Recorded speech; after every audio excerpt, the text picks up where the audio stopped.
Good morning, Councilmember Barron here. Am I listed on this bill as a sponsor?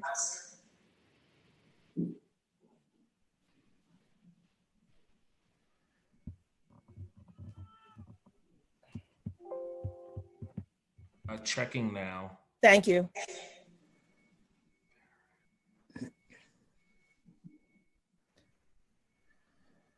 Morning, everybody. At this time, will Sergeant Hope and Sergeant Biondo please start their recordings? Councilmember Barron, I don't see your name. Okay, would you please add me? Sure, I'll make sure. Billy. Thank you. Appreciate it. Councilmember Barron, Billy Martin. A little while ago, Indigo sent me an email. I put you on there. Oh, okay, great. It's not on. Yeah. Okay, I appreciate it. Thanks. I put you on a little. Yeah, you're good. PC recording started. All recording started.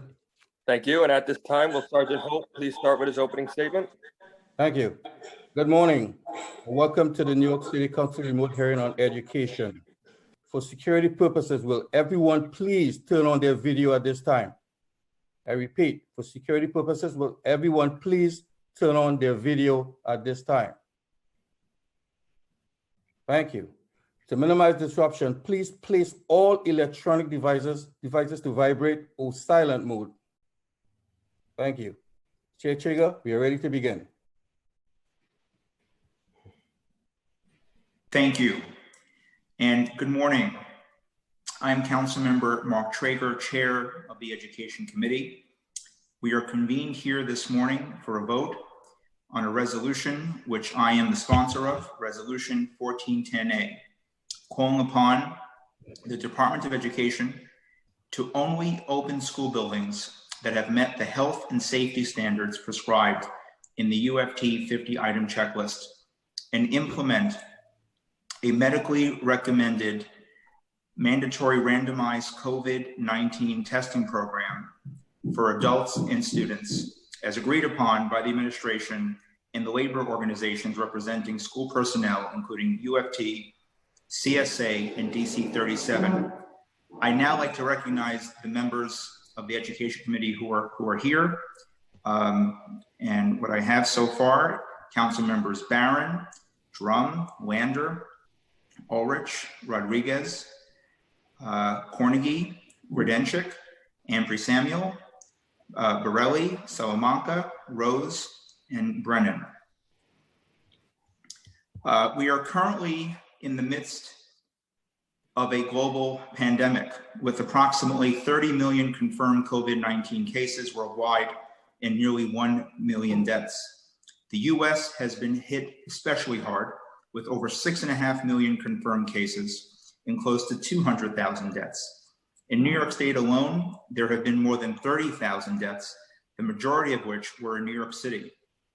Within the school system, 79 DOE employees have died from COVID-19 related illnesses as of June 22nd, 2020, including 31 teachers, 28 paraprofessionals, 5 food service staffers, 4 central office employees, 3 school counselors, 2 administrators, 2 school aides, 2 facility staffers, 1 parent coordinator, and 1 school computer technology specialist.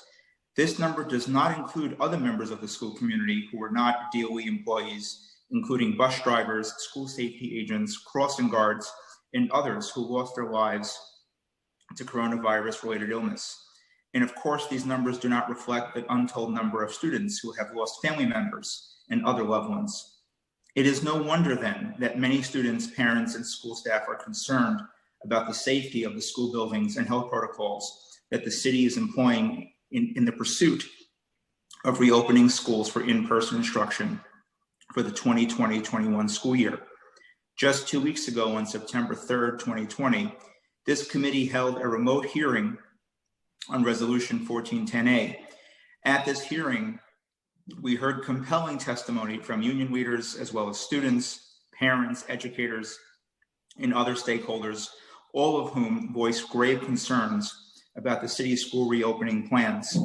Students and teachers alike expressed fear that the return to school buildings without adequate safety measures threaten not only their health, but the health and lives of vulnerable family members. Most of those who testified expressed a total lack of trust in DOE's ability to provide an adequate supply of PPE and cleaning supplies to schools. Other major issues included concerns about COVID-19 testing and tracing protocols and the lack of adequate ventilation in many school buildings and classrooms. As a matter of fact, one of the leaders in the MLK campus in Manhattan testified at the hearing that the toilet paper test, which has now become famous in New York, was not new to her school because the school has had no windows in classrooms, broken ventilation systems, and because of our hearing and our advocacy, we forced the DOE to move kids and staff out of that building because it was just not safe. So it's important that we continue to provide a platform for educators and parents and students to speak up on the concerns they have about the mayor's inadequate plan. As I pointed out then, the initial plans put forward by the de Blasio administration were not developed in collaboration with those directly impacted: teachers, administrators, students, parents, and the wider school communities. It is no wonder then that stakeholders lack confidence in the administration's school reopening plans. This resolution reflects those stakeholder concerns. Resolution 1410A calls on DOE to only open school buildings that have met all the health and safety standards and benchmarks prescribed in the UFT checklist and implement a medically recommended mandatory randomized COVID-19 testing program for staff and students across our school system, again, as agreed upon by the administration and UFT, CSA, and DC 37. Only when the highest safety standards are met can we even think of asking our school staff and students to return to in-person school instruction. I'd like to thank the committee staff, Malcolm Butterhorn, Jan Atwell, Kalima Johnson, Chelsea Badamore, Macis Sarkissian, and also want to thank my staff, Anna Scaife and Vanessa Ogle. And I will now turn to the clerk to call the vote. Good morning. William Martin, Committee Clerk, roll call vote, Committee on Education. Resolution 1410, Chair Traeger. I vote aye.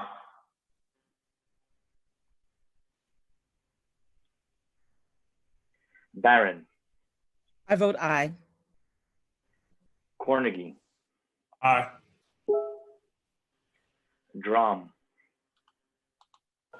Aye.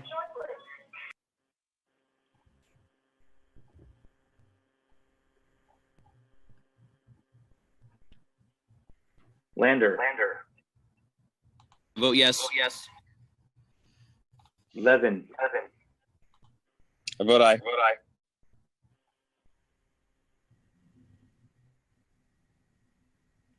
Rodriguez. Aye. Rose. Aye. Gordenchik. With thanks to the chair for his leadership on this very important issue, aye.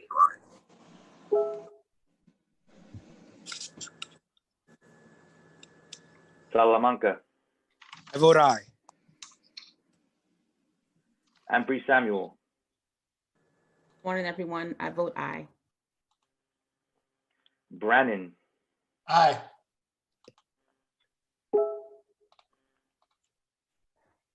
Kalos.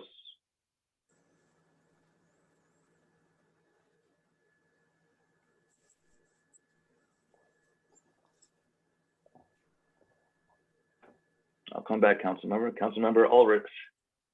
I vote aye. Borelli.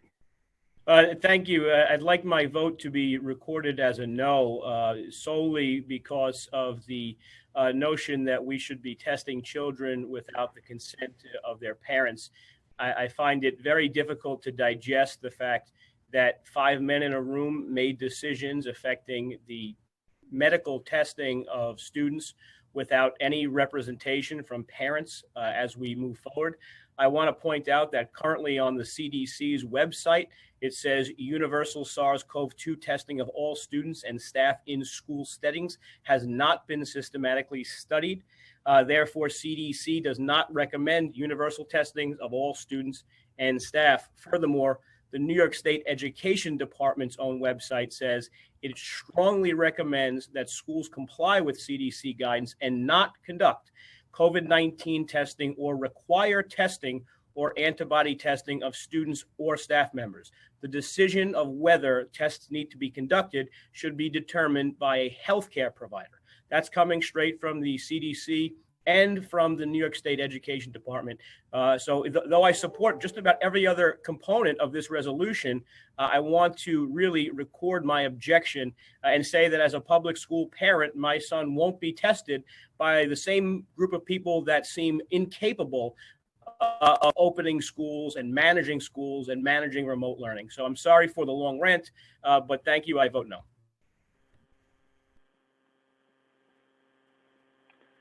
Councilmember Kalos.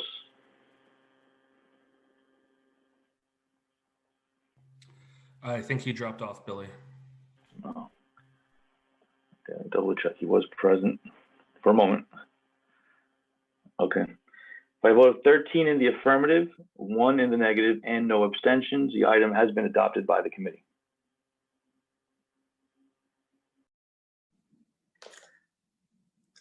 I want to just, I appreciate my colleague, Councilman Borelli's very, important words and expressing his very important concerns. Him and I did have a conversation.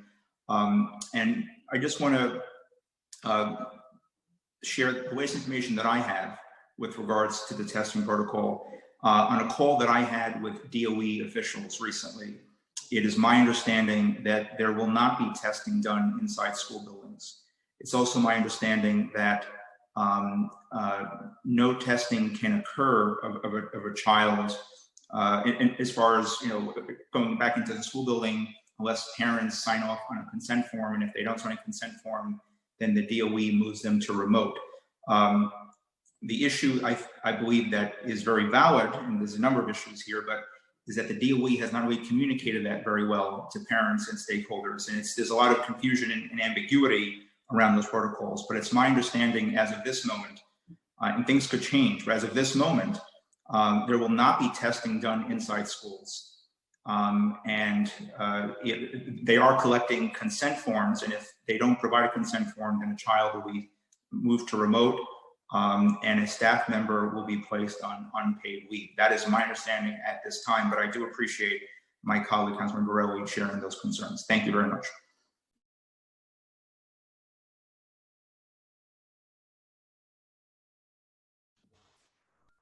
Chair, can you close us out of the vote, please?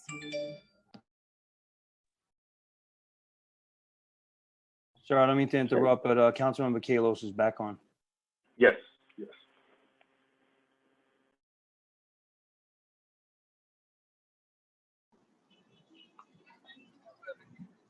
I vote aye on all. Thank you, Councilmember. Vote is now 14 in the affirmative, 1 in the negative, and no abstentions. Thank you, Mr. Chair. This is Councilman Perkins. I want to vote. Councilmember Perkins, this is Committee on Education. Okay. So am I allowed to vote? If so, I want to vote aye on all.